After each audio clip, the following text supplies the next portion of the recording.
Welcome to the second episode of the City's End Pod. This week's conversation was with Nathan Schulhof, the inventor of the MP3 player. Nathan's invention revolutionized the way that we listen to and store music on our devices. He also did a lot of other things, including introducing a charger connected to a bicycle for phones in developing nations to improve connection in communities. Listen into our conversation as Nathan gives great advice on how to be an entrepreneur, how to stay motivated, and how to be a good person and stay content in life. I hope you enjoy. Thank you. Welcome, Nathan, to the second episode of the City's End podcast. For those of you that don't know who Nathan Schulhof is, he's a very interesting man. Got maybe his fame in the music industry, inventing, well, it's hard to say this. I can't say it with enough energy or anything to make it sound as big as it is, but the MP3 player, as well as one of the first major cybercasts, Audio Highway, the websites. And then after that, he also, you're such a big and influential man. You're a great pilot, you're a vegetarian, and you've got into some sustainable technology as well. How are you doing today, Nathan? I'm well. Thank you. Thank you very Thank you much. for coming on. It Thank you means for a that lot to nice me. introduction. Yeah, of course. Also, the MP3 player impacted my life quite a bit as well, actually. My first cell phone, it was a flip phone. I think it was by LG, but on the front of it was an MP3 player. And I've been trying to remember the first song that I downloaded all week. I can't remember, but it had something to do with pirates, is what I remember. But today, Nathan, we're going to be talking about where you've been, how you got there, and how you're doing today as well. So my first question I'd like to ask you, Nathan, is a lot of people have really great ideas. Maybe not as influential as the MP3 player, but I can remember in my marketing class back on Tuesday, I don't know if you've ever heard of the fruit, the pawpaw. It's very prevalent and native to the south or the southeast over here in North Carolina. But we found out that there's this fruit that grows in just everywhere here, but it's only known to like 3% of the US population. So we were talking about marketing and how you would be able to make a product with this pawpaw, this fruit that's supposed to taste like a blend between, I believe it was a mango and a banana. How would you market that if nobody was able to like know what your product was? Like you could have this great idea. Mine was a smoothie, but then also the three groups next to me also came up with a smoothie. So we didn't have any cross mingling in our conversation, but we all came up with smoothie. But when you have a great idea, how do you differentiate? And what else do you need when you have a great idea to make that a reality? Making an idea a reality, especially something new, a new paradigm, where you want to ask somebody to quit the way they're doing something or the way that what they're drinking and drink this. One is education. And I think one of the best ways is letting them try it. Keep in mind that it's important to paint a vision in the other person's mind and put yourself in their mind. And what would make you want to do that? Your description has to have an offering that is very appealing. You know, I've been an entrepreneur all my life. And the way I describe an entrepreneur is somebody that jumps off a cliff and builds an airplane on the way down. It's making the impossible a reality. And the drink industry, which I have been involved with to some degree, is a very difficult industry because it's so competitive. And you're not really bringing out something new. What you're doing is competing with many things that are already accepted. I've been a visionary most of my life and an entrepreneur.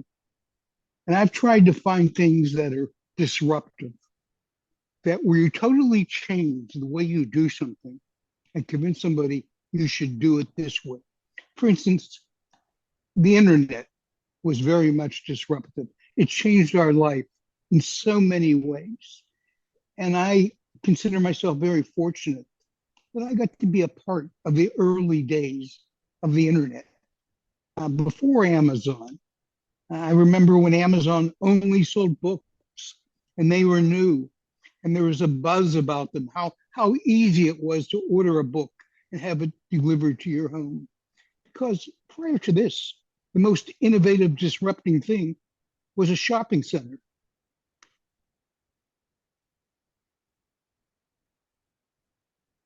Uh, yeah, yeah. The shopping center. Went shoot. I don't know where to go from there. Actually, Nathan. But I like the what you brought up about the entrepreneur being somebody that builds the airplane on the way down. They don't even necessarily know if they're going to have the resources to do so, but they do know that they have a vision and that they don't want to die on the way down, or they don't want their business to fail. But also, I also know that most people that are entrepreneurs or venture capitalists, whatever you want to call it, they do fail. Is specifically a lot the first time, but then the second time comes around and they're oftentimes way more successful than the first time. Um, Mhm. could you go into some failures that you might have had or struggles that you had along the way trying to raise capital for your product? So many. I've been an entrepreneur since I've been 12 years old. Uh, to be an entrepreneur, I think you have to be a dreamer. You dream the way how it could be. Uh, Today, everybody looks at the MP3 player. And I know MP3 players, as we know them, are somewhat of a thing of the past because MP3 music is built into our telephones, it's built into other devices, our automobiles. When I first had the vision and came out with the first MP3 player, which was called the Listen Up player, I knew that as this became more successful, the MP3 player would go away and it would be embedded in other devices. This was always my vision.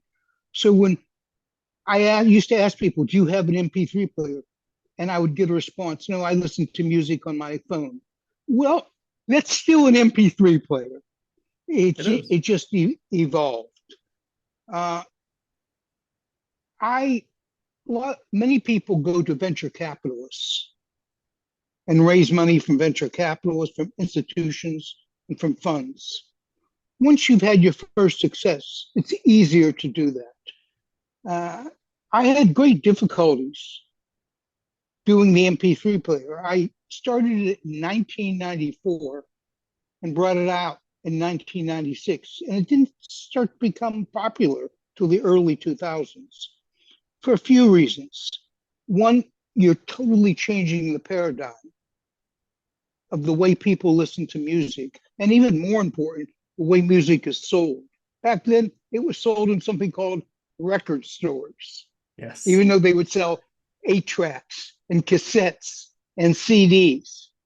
Uh, so you were going to put all these people out of business or change their revenue stream to a download function. This was very, very difficult. I went from venture capitalist to institution to different funds to try to raise money. Had no luck. For the first 8 years or 6 years, I raised money at $25,000 at a time, meeting with people, what we call angels in the investment world. That's fairly wealthy people who have a vision, who want to make investments. And I would meet with them one at a time. I found I spent 70% of my time raising money and meeting with people. Uh, I raised $8 million that way. To raise $8 million at $25,000 at a time, meeting with individuals, one had to meet with a lot of people, one at a time. Yeah, it was really a job. Then, as we became more successful, it was easier to raise money from professional investors, institutions. And then in 1998, the company was fortunate enough to go public on NASDAQ, and that changed our life. But I can't tell you how many venture capital, every one of them in Silicon Valley that I would meet with, and I would share this vision, how music is going to be in the future, and spoken word. And and I just couldn't sell the vision. Some of them seemed to like it. Actually, a few of them personally invested, but did not feel safe enough to put their company's investment funds into it. To give you a story, I can remember one time where I hired a well-known investment banking firm to find me an investor partner, a venture capitalist, another company, somewhere where I could get most, if not all the money from one investment. So for more than a year, closer to 2 years, they pretty much put me in front of every investment banking firm, venture capitalist in Silicon Valley, from San Francisco to New York City. And sometimes I go into those meetings thinking they saw the vision. Then on Monday, they wouldn't even take my call. One day, the head of the banking firm, Jim, who was setting up these meetings, came in and said, I have someone in San Francisco that fits the range that you are looking for. He's not a top tier. He's a second or third tier investment banking firm. Right? At this point, when you have a payroll every 2 weeks, you'll take money from almost any legal form. Gotta stay alive. Yes. So I went into the meeting with my CFO and our executive vice president. I painted our picture, and the man kept interrupting me, telling me about the transaction he's currently working on. He was excited. And it was bottled dog water. This was his investment. And I'm trying to show him a new paradigm, how instead of having to go to a record store or buy a whole album to listen to one song that you like often, you'll be able to download things, have them in seconds, a whole new paradigm of playing, listening, and buying music. And every time I'd get into it, he'd bring up bottled dog water. So I could see he was not really buying off on what I was saying, and I was getting more and more discouraged. I couldn't believe this guy is comparing bottled dog water to changing the entire music and record industry. I saw this vision. Do you think a generational gap had anything to do with people being able to see your vision? Like, the digital world was very new to a lot of people, and I'm sure it was really hard for a lot of people to understand the idea of being able to download things in seconds and listen to them instantaneously. No, I don't. I really don't, because I had many old investors. I had some very, very wealthy, people of hundreds of $1 million net worth, which was a lot back then. I know we're in $1 billion world, but back then we weren't. Yes. And I think it's about money. And investors realize that when you want to change the way we do things, it's not easy. You're saying, we're going to throw out the way you're doing it now, and you're going to do it like this. That's a scary investment for them. But everything I've done in my career, I've had other technologies that I have been somewhat semi-successful with, from solar to CDs. I remember when CDs first came out, this was the most exciting thing. And I had a CD venture that changed the way we did things. Not as big as the MP3 player, but became somewhat successful and still used today. I think it's more about money and risk. It's easier to almost do the protein shake to raise money, because the protein shake, they can look at the market, the size of the market, and this is selling. And yours looks pretty good.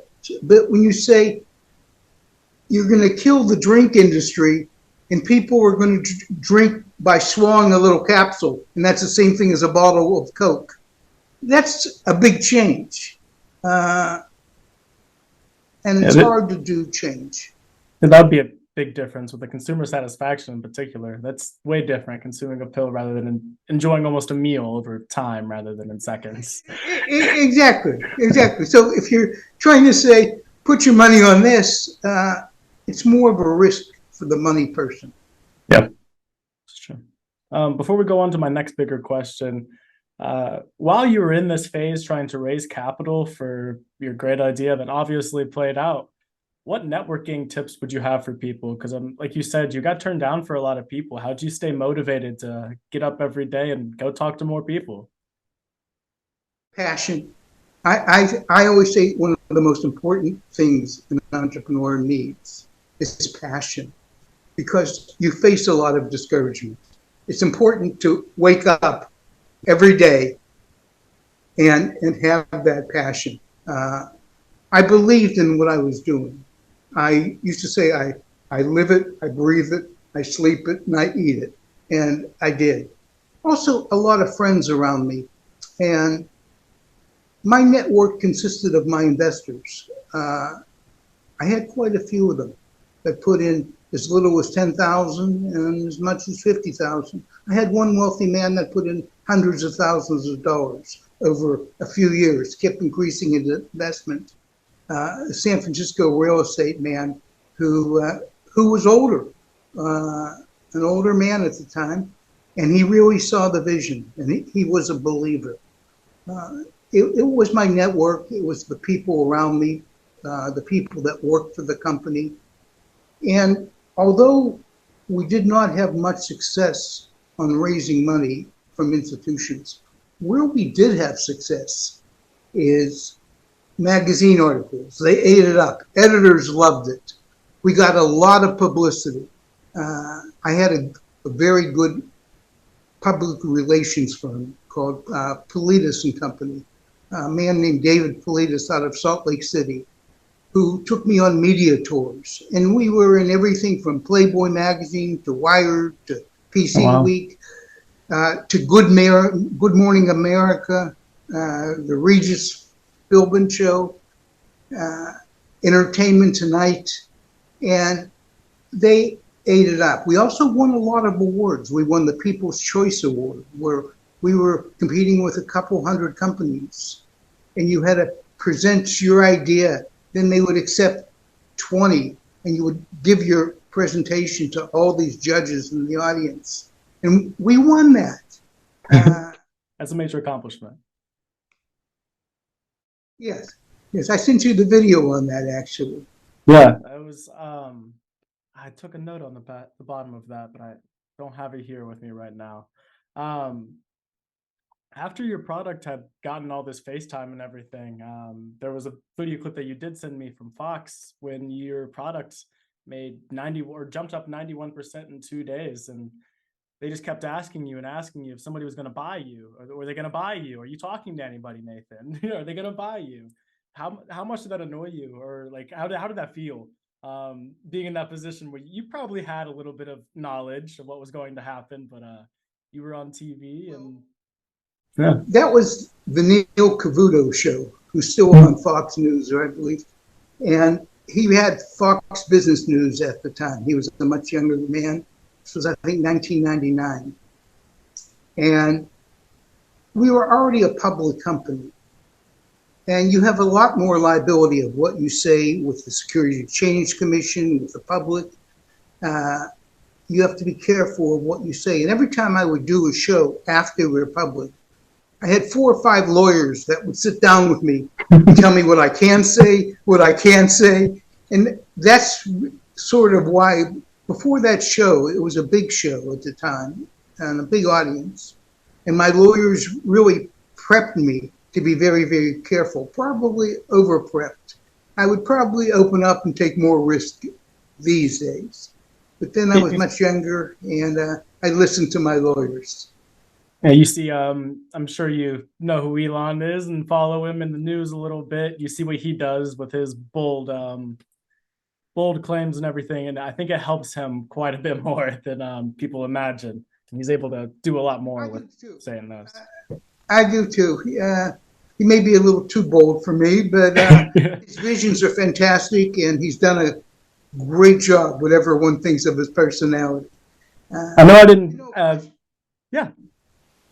a So question you, that I'm asked all the time, the number one question that I get is, how did I think of the MP3 player? I don't know if that's on your list. it is not. It is not. How did you think of the MP3 player, Nathan?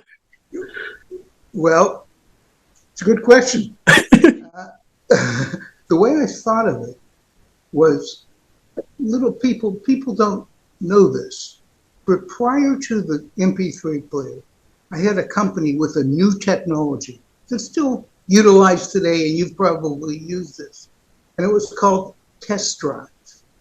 Now, realize before CDs came out, most people were using what's called floppy disks. Either early on, they were the 8-inch disks that hold, I think, 1.8 megabytes of It's space. nothing. It's nothing. Nothing. Then it came out with the 5 1/4, which like went into the first Macintosh.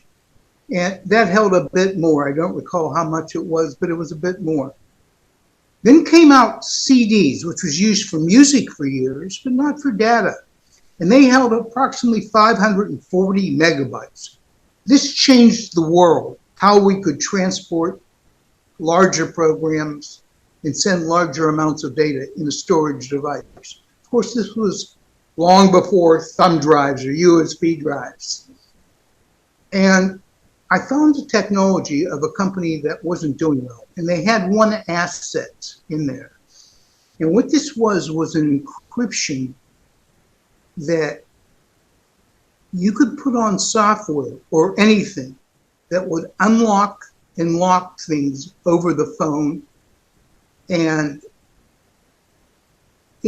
every time someone called, the encryption would be different. With every product, it was different. So they weren't standard unlocks. They were different with every call and with every CD, or with every boot. This was very unique. Nobody had done anything like this before. And I didn't develop this. I didn't think of it. I found that I thought I purchased this. And they didn't know how to monetize the market. So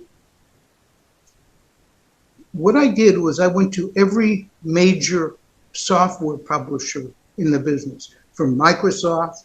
Back then, one was called Lotus, Quicken. I went to all of them.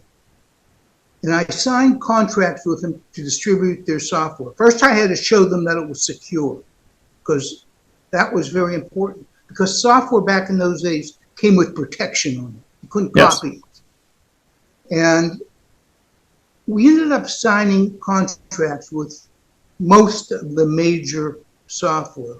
And what we did was we put $100,000, $200,000 worth of software on one CD, that an individual could try it 5, 6, 7 times, whatever the publisher wanted, and create data files. Then after that set amount of times, it would automatically lock up. And if they wanted to buy it, they could call our office, get a code, which was different with every one, and it would unlock itself over the phone on their CD, and they could download it to the computer. Then I signed an agreement. This is what made the company. I signed an agreement with PC World magazine to put this CD in every magazine that went out. The magazines were sold more on the newsstand than by subscription back then. There was no popularity of internet. Internet was very small, used by universities at the time. This was 1992. And we had this CD go out in every PC magazine that was free. And this was appealing to the magazine because we gave them something, an insertion to their magazine that was free and valuable. Now people could try all the software and purchase it. Eventually, I sold that company to a very large conglomerate called R.R. Donnelley and Sons out of Chicago. And I stayed at Donnelley for about a year and I remained on as president at Test Drive.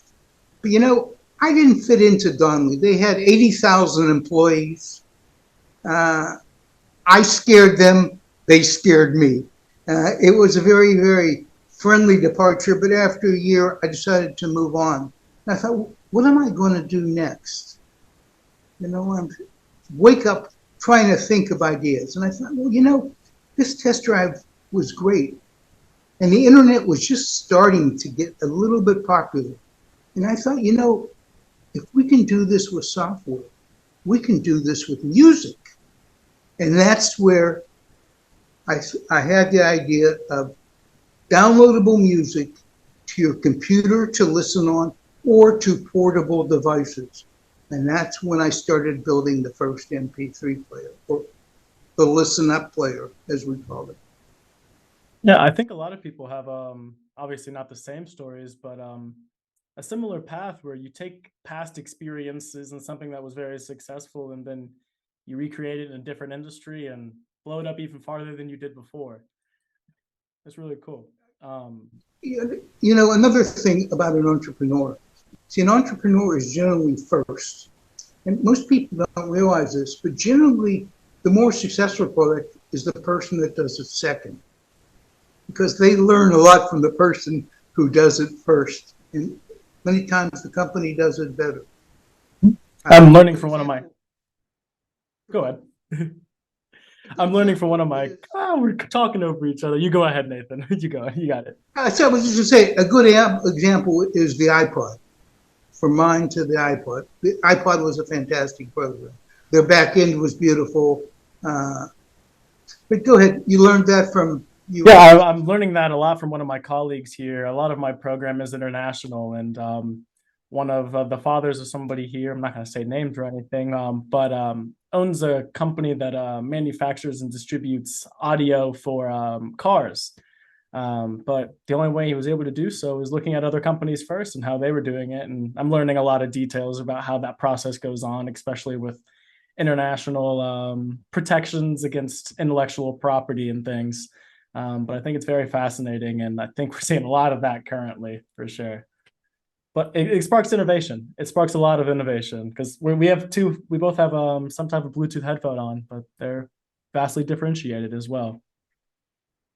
There's nothing wrong with that. That's how evolution takes place. That's how things get better, and the consumer is the one who benefits from it. So I don't criticize that. That's how it should be.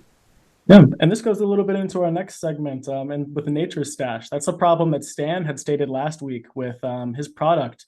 He said it's a price war to the bottom. There's so many people that are wanting to enter into this market right now, and there's a little bit of product differentiation, but at the end of the day, all the products kind of have the same main component, and you're trying to package them in different ways, make them more effective, more efficient, and market them better. How has your journey with that company been? Well, I look at the company and I look at the management behind it. Over the last few years, I have gotten to know Stan pretty well. And I think quite a bit of him as an individual and a businessman. He's solution oriented.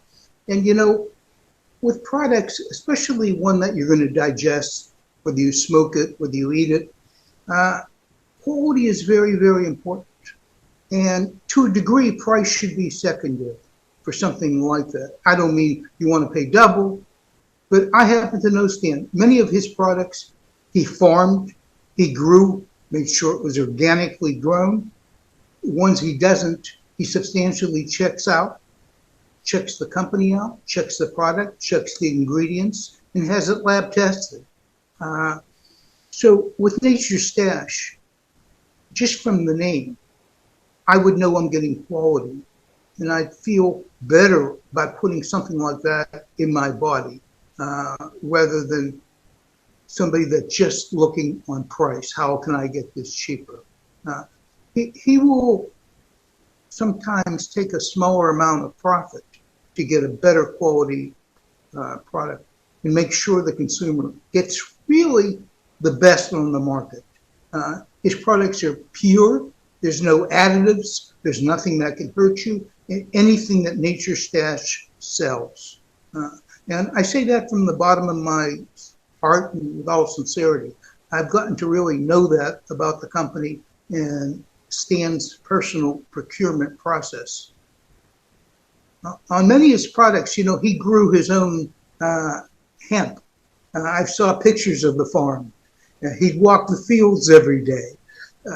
Most companies that don't do that. They buy, where can I buy the cheapest ingredients? That's not the way Nature Stash does it. And at the same time, they are price competitive.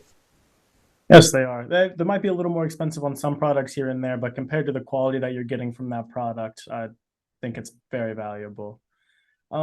Nathan, I sent you another link to another Zoom. We've only got 4 minutes left on this one. Would you like to hop on that one for a couple of minutes so we can finish up? I sure will. I'll be right on. Awesome. Thank you, Nathan. All right, continuing, Nathan. Let's talk a little bit more about Nature Stash and Stan, because he was on last week, and that's a nice connection. Where do you see the future of that company going? You were quite the visionary in the music industry, and I would assume that you could be here so as a little bit as well. Maybe not as much experience there, but from your opinion, where do you see the future of that industry going? Well, I think it's growing. I think a lot has to do with legalization and the ability to use banks and do legal transactions on a federal level. I think the federal government will have a lot to do with that. Right now, it's regulated only by the state, and a good part of the industry is still illegal federally. Yep.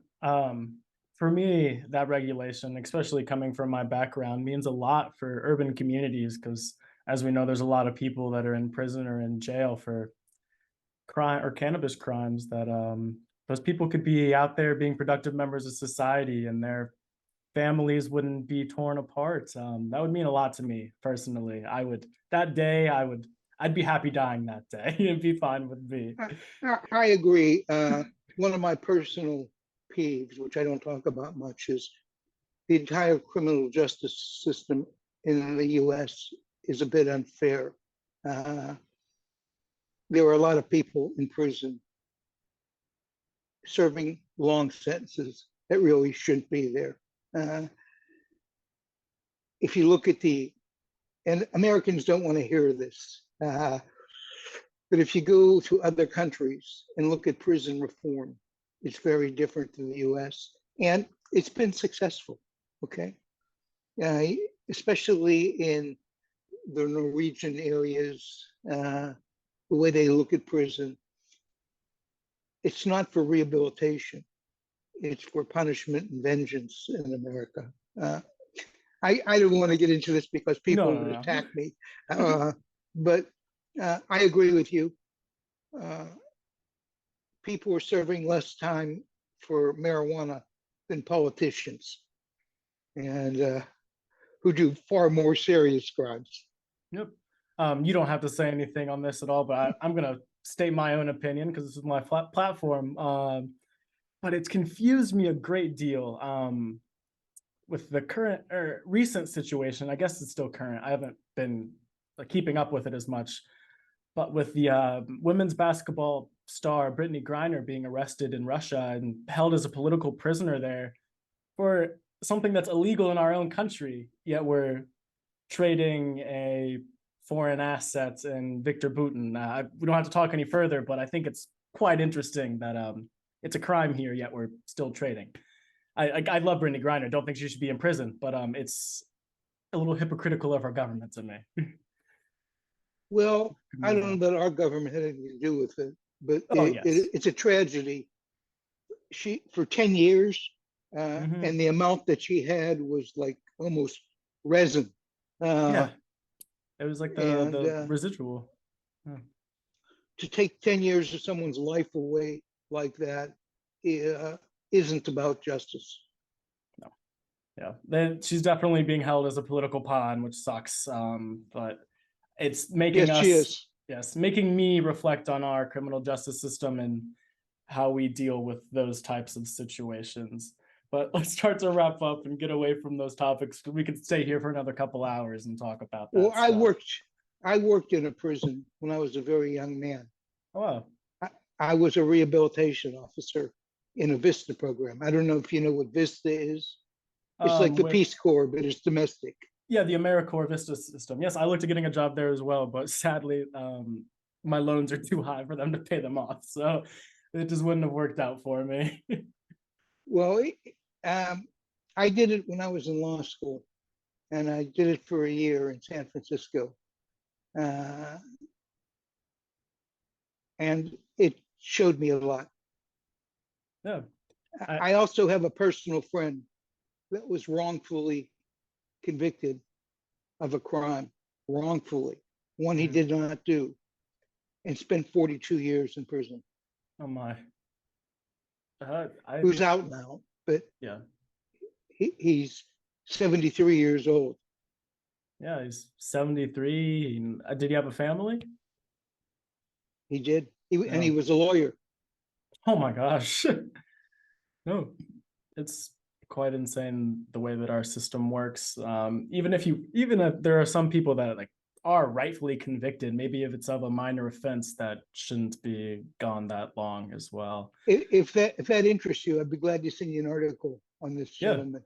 yeah, I'll definitely read about it. Maybe I'll do a little solo podcast about that. If anybody's interested, we'll talk about that further. Actually, he would probably love to do one with you. He's passionate about this stuff now, and when we get off, I will send you a video and a story. Nathan, thank you so much. I'm loving how this has gone so far. It's only on episode 2, but everybody's giving recommendations. I well, I'll talk about it for a second. When I first was meeting Nathan, I was asking him if he knew about an organization near where he is in Baja. One of my old boss's family friends owns an organization called Wild Coast, and I sent him a message on LinkedIn asking if he'd like to come on the show. And I wanted him to come on the show because you expressed interest in the sustainability and rehabilitation work that he was doing. So I like to have him on. So Nathan and other people that are alike can hear about his great organization, and maybe they can get connected and network a little bit afterwards as well. Who knows? But I've liked how so far everybody's been very helpful in spreading messages about positive things. It's it's awesome. I did not expect this whatsoever. I thought I'm going to eventually. I'm going to work out and run out of people giving me free leads. No, But you right. won't. They'll increase. Hopefully. I'm hoping it continues to go well as it has. There was one video that you'd sent me. It was one that was on your YouTube channel, and at the end of it, the quote was, "No matter how much things change, they stay the same." And I've worked in farming quite a bit, doing urban farming, and that just holds so true. To just the basic human conditions that we exist under is looking at Maslow's hierarchy of needs. We've always needed the same things. Yes, maybe how we procure them, farm them has changed, but at the end of the day, every human needs to eat food, and at the end of the day, there's always starvation as well. Obviously, we'd want to end that. We're working to combat it with great organizations and great trusts that are working to do so, but even hunger is some form of starvation. But I also saw a quote or a video recently of a farmer that was born before the Great Depression and then had lived through it and was talking about things are still the same. Yes, things were hard for a while and things have the way that I've interacted with life has changed, but the way I think still the same. My family is still the same. We're growing, but we're still human, and our basic conditions are always going to exist.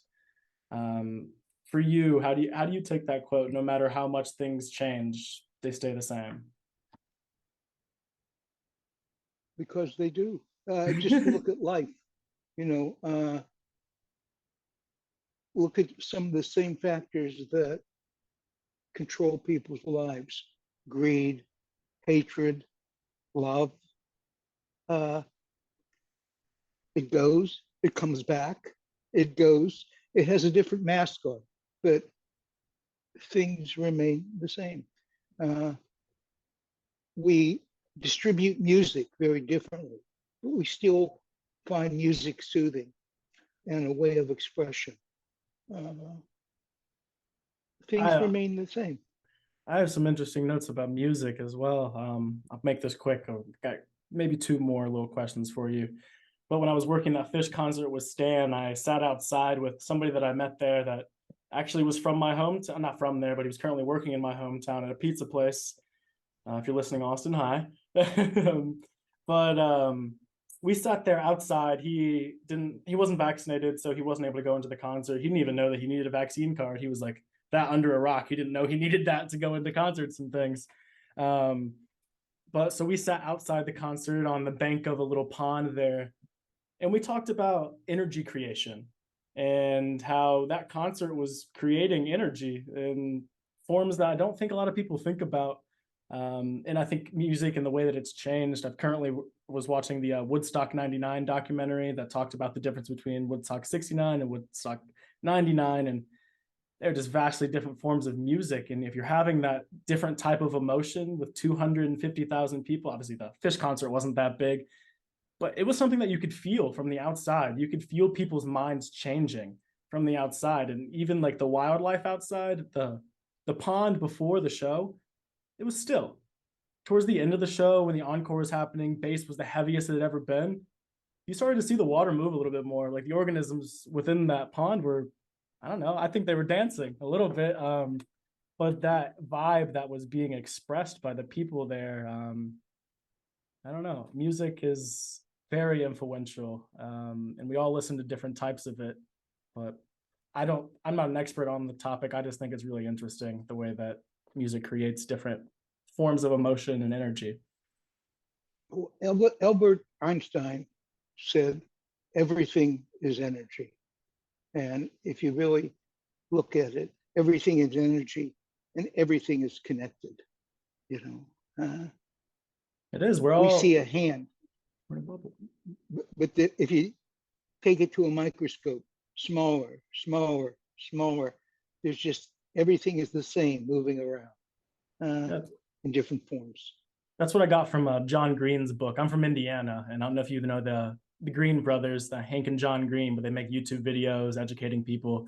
But John also writes books, and one of them is Turtles All the Way Down, and it's a very superficial idea of that concept because it's not a children's book, but it's like a young adult book. It doesn't go into great detail about that, but I learned that from that, and I talk to people about it, but people don't care. They care about what they can see. They don't care about the interconnected relationship between a person here and a person in the third world nation. At the end of the day, I mean, there are people that do, but most people in their day to day lives aren't going to think about how we're all connected. But you have, with some sustainable technology development that you've done, you told me about a charger that you I guess distributed. Where was that, and how how did that change people's lives? Well, a big percentage of the we take things for granted that we flip the switch and we turn on the light. We plug our cell phone into the wall to charge it every day. There are many parts of the world, up till just a few years ago, it was as much as 50%. That has decreased in the last 10 years. But at one point, 50% of the world has no electricity. That's a big number, half of the world. Now, I've been fortunate that I have spent a consistent amount of time in many third world countries, countries that most of the population wants to ignore. People think they're different from us. They're really not. In many ways, they're much nicer and have a better appreciation of what they have. Sometimes we have so much, we take it for granted and we lose our sense of appreciation. There's an old saying that less is more. And uh, I think that's a very true statement. Well, these areas that don't have power, these people go to sleep by candlelight. They have no power in their homes. And when I say homes, It's not a house like you think of. It's a one-room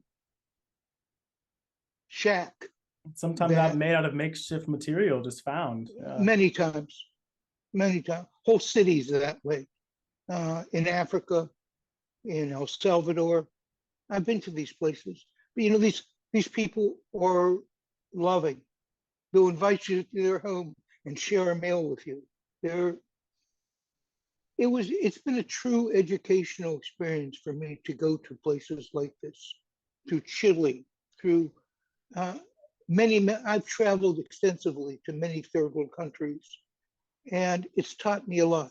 Well, anyways, most of these poor people have cell phones. Now, some of these people make like $200 a year, not a month, a year. And things may be cheaper there to buy, but to them, they're still expensive. Yes. And the way they power up these cell phones, first of all, they have cell phones because they find just by having a cell phone, they can increase their income maybe 25% a year, maybe more. Now, on $200 a year, that's not a lot, but it makes a difference to them. So the way they charge them is they go to town and there'll be a man with a truck and a Honda generator.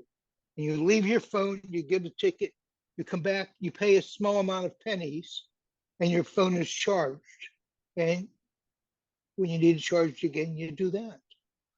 Well, what we developed was chargers. Now, chargers have been around in solar and other forms for years, but they're $100 or more.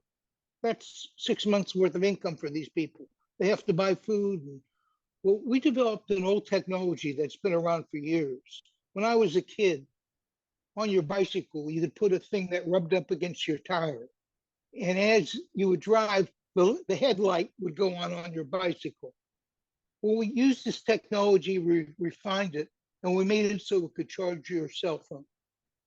And we did it so we could build them for under $10 and sell them for 20, and got organizations like the World Bank to help subsidize these. So there wasn't really profit involved. It wasn't about making money. It was about making a difference. And this changed the world. And for many of these people,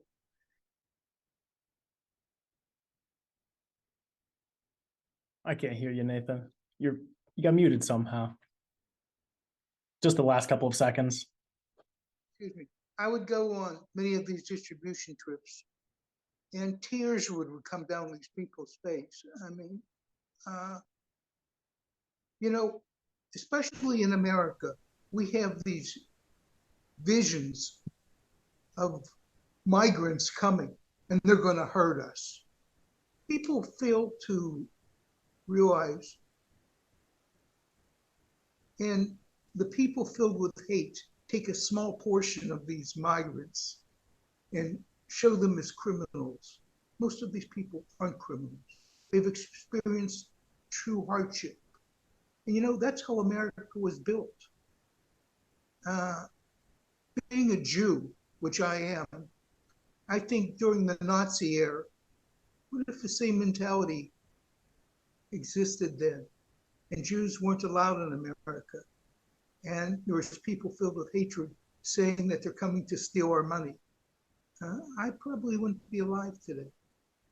I have met many, many, many of these poor people, what you may call migrants, that are maybe trying to run from painful events just to stay alive.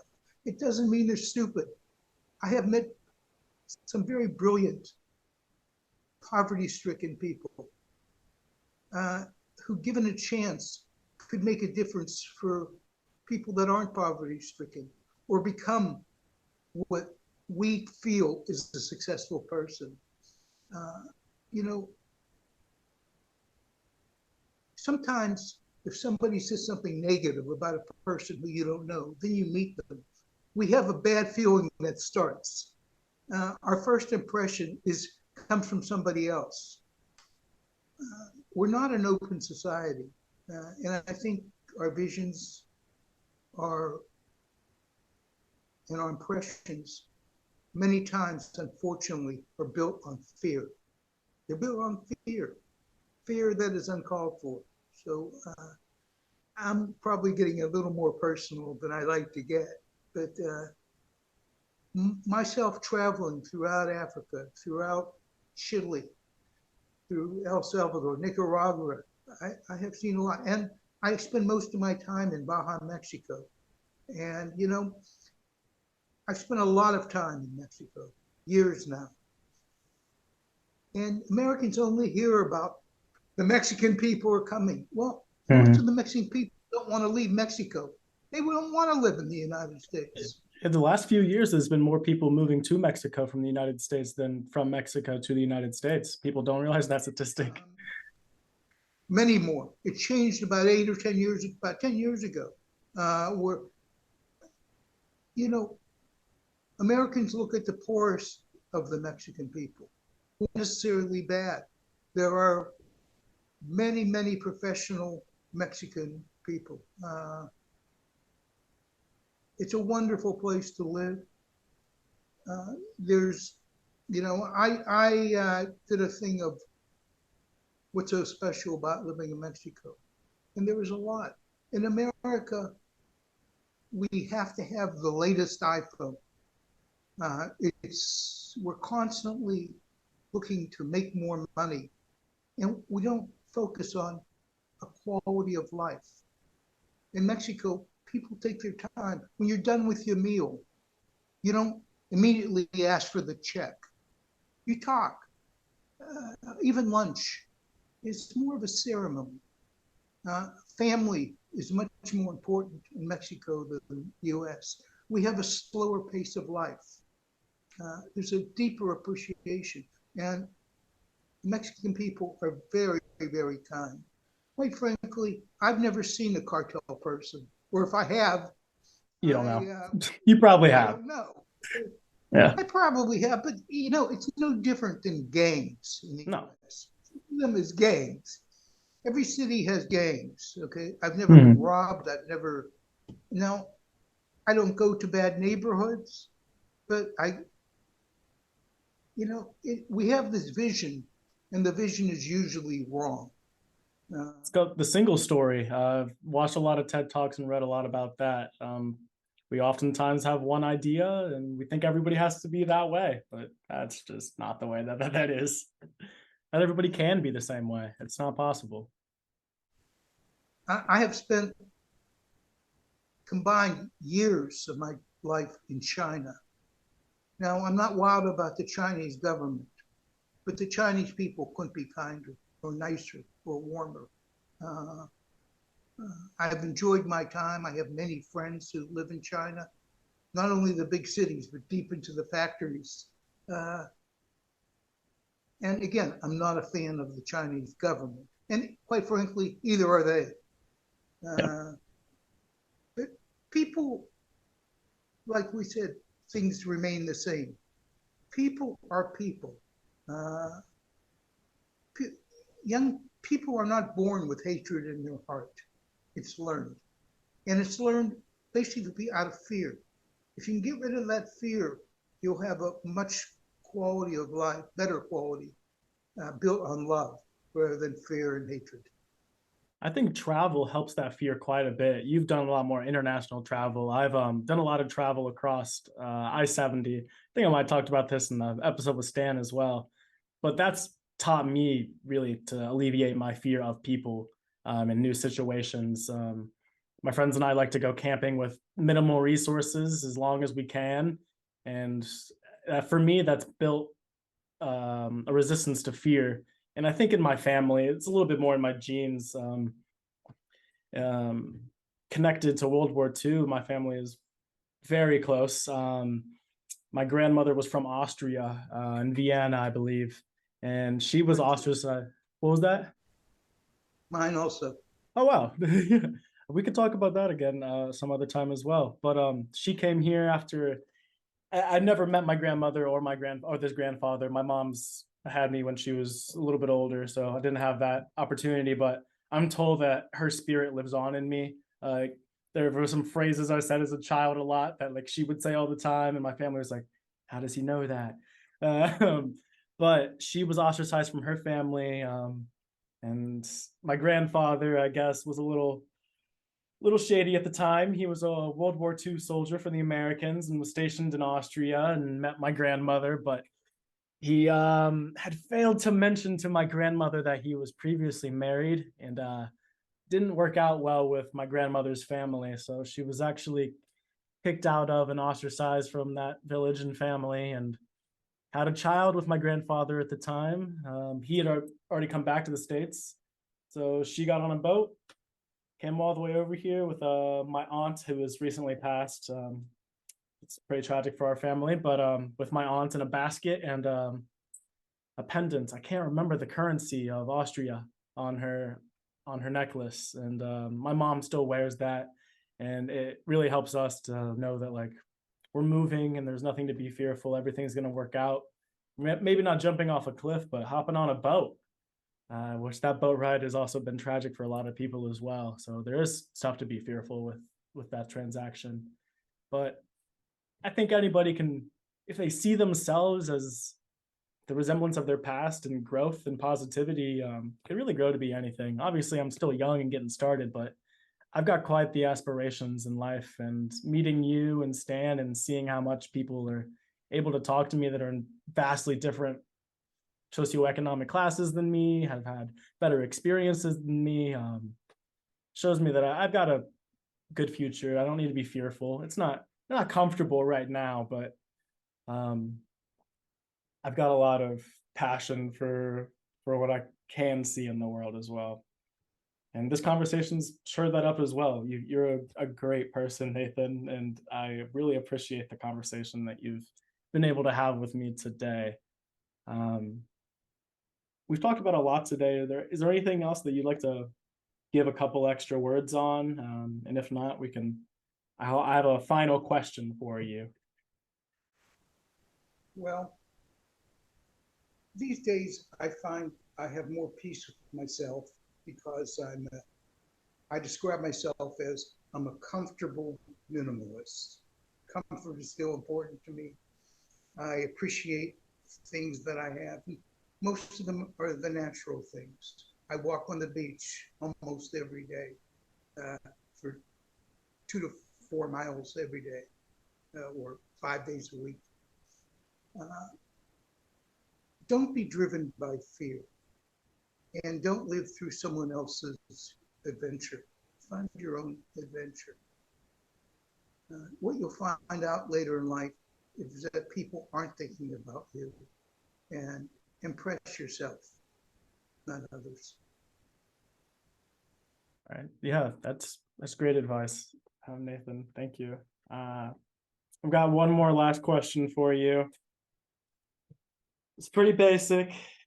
If you could have dinner with anybody from any time period, who would it be? Well, there'd be a few people. Albert Einstein, Martin Luther King, uh, Teddy Roosevelt, Robert Kennedy. Oh wow. Teddy Roosevelt would be. John Lennon. Ooh. Well, what would be at the table? What would you be eating? Probably a burger, but I'm a vegetarian now, but I not always was. Yeah. Burgers and pizza were always my favorite food, but these days it's beyond burger. It's plant-based burgers. They've gotten to be where you can't taste the difference. That was my first environmental studies project in undergrad. Was a marketing guest campaign for Beyond Meats. We did research for a couple weeks and made a couple week-long some posts to put on our farm's Instagram to educate people about that. Because our farmer is a vegan, Tim, great man. He grows 73 different varieties of crops on a half acre, and is able to produce just the same as, like, I think the statistic is a 10-acre farm, just because we do crop rotations and we harvest multiple times a year. I say we, I'm not even there anymore, but that's how much it had an impact on me. A little piece of me is always there because worked there 10 days a week for the past 4 years. I miss it. I do miss it. It's very healthy, Yes. mentally and physically, but especially mentally. Yeah. I'm a vegetarian because I love animals. It's not about health. I don't believe in killing them, and I don't have to try to be one. I would get sick. I would have trouble eating. It's like eating flesh to me. Mhm. I'm currently in North Carolina, and some of the largest CAFOs are here. So I have to wrestle with that, knowing that those are tucked behind the trees on the highway. But I do eat meat for the ease of being a college student, not having a lot of time. But once I do graduate and have the capital that I'd like, I want my diet to be plant based. My girlfriend eats meat. I don't lecture anybody. It's a personal choice, and it's just mine. I spent a couple years being vegetarian while a girlfriend of mine, she was Muslim, so that really showed me a different cultural view on the way that we eat and the value that it has for our bodies and spirituality or spirit.